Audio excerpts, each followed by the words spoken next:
Thank you for watching Ebony Ladies in the DR. I'm your host, Bridget. Bienvenidos a mi canal. Thank you for joining me for another little bit of Spanish today. And me and Bella, me and my dog, we out in the golf cart.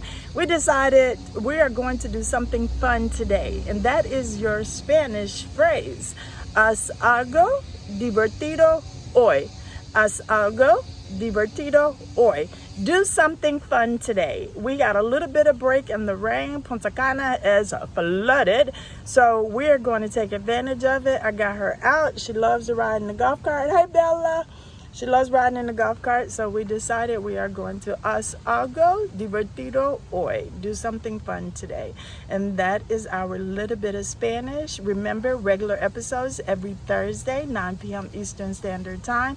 Don't forget to hit the like, subscribe, and share button, and turn on your notification bell for your little bit of Spanish. So go out, haz algo divertido hoy. Do something fun today.